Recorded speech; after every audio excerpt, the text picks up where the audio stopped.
Well, good morning and welcome to Doc Onco's Physics. Keith Onco here, and what we want to take a look at today is something called Snell's Law. And Snell's Law helps us to analyze how light bends when it hits one medium and travels through into a second medium at an angle other than 90 degrees. Okay, this is how our lenses and our glasses work. This is how many different types of things work that help us to see. But specifically what we want to look at today is why that happens and then how we can analyze just what the angles will be after something actually, light actually goes from one medium into a second medium. And what I mean by medium is air is one medium, glass can be a second medium, water can be another medium, plastic, diamond, you name it. There can be many different mediums. The only important thing is that light is actually able to travel through that medium into something else. Okay, so first what we want to look at is why does light bend at all when it hits a second medium? For example, if I have, whoops, don't want to do that. Let's see here. If I have a medium here and say this is air and this is glass, okay, when the light waves travel from the air into the glass at an angle other than 90 degrees, and 90 degrees would be this, right? So that's a 90-degree angle. So when light waves travel, make it red here, from the air, say into the glass, at some angle theta I, and that's the angle of incidence, that light is going to bend. And as you see over on the right-hand side, the light waves in air are depicted up here, and the light waves in the second medium, and we'll assume that this medium is a more dense medium than air, the light waves bend, right? The angle of the green lines is definitely different than the angle of the blue lines. So just what is it that's happening? Well, when these light waves that are in the air impact the surface here, and this would be the surface right there, what happens is that part of the light wave, right, that hits the surface is still, say, in air. But part of the light wave also now is being transmitted through the medium, into the medium and through the medium. Well, in a more dense medium, right, something happens to the photons of light that cause the photons to actually slow down. And we'll discuss in a minute just what causes those photons to actually slow down. But when they slow down, what you can actually think of this as is a car with tires. Here's an axle. Here's the other axle. Here's our car, right? And let's assume that up here we have a nice pavement, and down here we have mud. Okay, well, what's going to happen to the tires of this car when it hits, this tire in particular, hits the mud? Well, now you're going to have a tire in the mud. You're still going to have a tire on good pavement, all right? And here's the rest of our car, all right? What happens to the tire that's in the mud? It's going to slow down, all right? Because that tire is now being muddied up, if you will, in the mud, whereas the tire right here can still move at the same speed, okay? If this one slows down and this one goes at the same speed, right? The one on the right-hand side goes at the same speed, the one on the left-hand side over here slows down. What's going to happen to the entire axle? Well, it's going to change its angle, and instead of now being at this angle, it's going to change its angle to something like that, okay? Because this tire is going slower, this tire is going at the same speed, and so the light wave itself has to bend as it goes through that medium. Now once it's in the medium, as you can see, the light waves no longer bend. They go at the same angle until they strike the boundary between another medium and the one that it's in. Okay, they'll continue to go straight. Now, why is it that they slow down? Well, when light hits any kind of medium, whatever it is, what happens to the photons of light? Well, those photons actually strike molecules, they strike atoms, right? The energy from those photons is absorbed into electrons. Those electrons then raise up to higher energy levels, right? So this may be the ground state of an electron. This is an elevated state, right? Elevated state of the electron. But what state does an electron normally like to be in? It wants to be in its ground state. So it's going to come on back down to its ground state. How does it get there? It gets there by giving off a photon. And that photon will be of the same wavelength that the electron absorbed in the beginning. But all this takes time, okay? It's not something that happens instantaneously. And so that new photon of light is going to hit the next molecule and the next molecule and the next molecule, and continuing all the way through this substance, that photon of light is going to keep getting absorbed and then re-emitted, absorbed, re-emitted, absorbed, re-emitted, and it takes time. And that's why light will actually slow down when it gets to a medium that is more dense than a vacuum or more dense than air. Okay, so that's the reasoning behind it. So light will bend when it hits the surface or the interface between two mediums. Now, when it does, all right, the amount that it bends is dependent on the density of the second medium, if you will. So if we go from a vacuum or air, because air is almost actually like a vacuum, into, say, glass, glass is a much more dense medium than air is, that light is going to bend, all right? And we create a term called the index of refraction. And each type of material that will allow light to go through it, translucent materials, gets something called an index of refraction. Refraction simply means to bend. Refracting of light means the bending of light. If you look at the table over here, what you'll see is different indices of refraction for different types of material. The index of refraction for a vacuum or for air or for carbon dioxide gas is pretty much 1. In vacuum it is 1. For air, carbon dioxide gas, it is close enough to 1 so that we'll usually approximate it to be 1. Ice is 1.31, water 1.33, and you can read the different values all the way down. Glass, which we typically use, 1.52, and it depends on what type of glass it is because there's many different types of glass. Sapphire, diamond, way up here, right, 2.42. So there's different indices of refraction, and the N, the index of refraction, is equal to the speed of light, c, divided by the velocity of light in that particular medium. All right, so c is 3 times 10 to the 8th meters per second. The velocity of light in a medium has always got to be less than that. And so c will always be something greater than 1. Okay, and this table is a small table of some different elements of some different materials. The tables can get very, very large, right, because there's so many different types of materials that will transmit light. So c will always be greater than 1.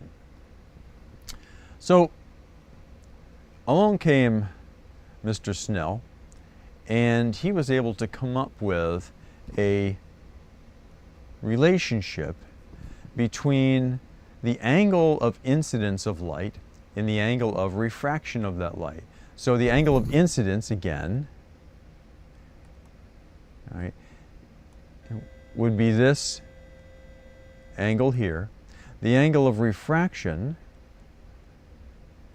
would be this one down here. And oftentimes we give the angle of refraction, we call that we call the top angle up here theta 1, and we'll call this one theta 2.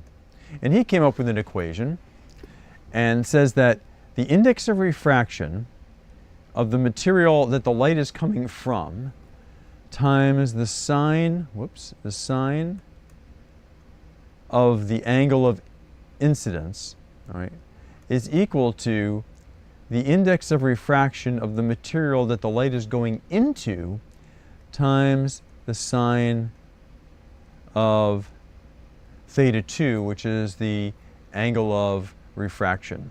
Okay, so in our case, in the problem that we're going to look at in a second here, we have light that is coming from water. Okay, the blue indicates water, and it is going into air. Okay, and it could just as easily have been coming from the air and going into the water, but in this case we're going to go from the water into the air. All right, so I happen to know, I'm going to switch to black here, I happen to know that the index of refraction, so get rid of that there, the index of refraction n for water is about 1.33, and the index of refraction n for air is about 1. Okay, these are not exact perfect numbers, but they're close enough so that we can use them. All right. Let's say that I have an angle theta 1 here, and let's make that 20 degrees. I would like to know the angle that the light is going to leave the water at and go into the air, and that would be our theta 2 angle up here. Okay, so I can use Snell's law to figure that out. The left-hand side in this case would be the information for the water. The right-hand side would be the information for the air. Now, if the light was going in the opposite direction, if it was going from the air up here into the water, then we could use Snell's law just as easily, except that the left-hand side would be for the information for the air, and the right-hand side would be the information from the water, and it works just as nicely. But in this case, we're going from water into air. So N1, that would be the index of refraction for the water in this case, is going to be 1.33 times the sine of the index of, towards the angle of incidence, right, which is 20 degrees. Sorry about that. It's going to equal N2, which is 1, times the sine of theta 2. Okay, it doesn't take too much to figure out, plug this into the calculator and figure it out. And when we do this, theta 2 turns out to be about 27.5 degrees. So the angle up here is going to be 27.5 degrees. Okay, and that's the angle at which the light is going to leave the water and bend outwards. Okay. So that's a very simple example of Snell's law. What we can do next, and what I'm going to do is erase some of the things that we've just written up there. So I will select this, and we'll get rid of that. Give us a little more writing room here. Same there. All right. Okay, so in the next example, we have air up here, okay, and n is equal to 1 for air, right? And our light ray is going to go from air into water. So this is, I'm sorry, this is not water. This is going to be something other than water. We'll say it's, oh, I don't know, we'll call it plastic, some type of plastic. We don't know what it is, okay? And the index of refraction for that is 1.8. And then it's going to go from that plastic into, we'll call this water, because that's close to the index for water.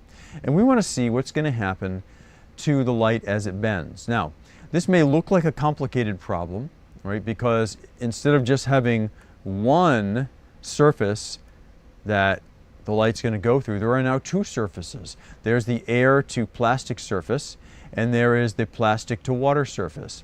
But the good news is that we only do the analysis one step at a time. So first we're going to do the air to plastic analysis, figure out what the angle in here is going to be, all right?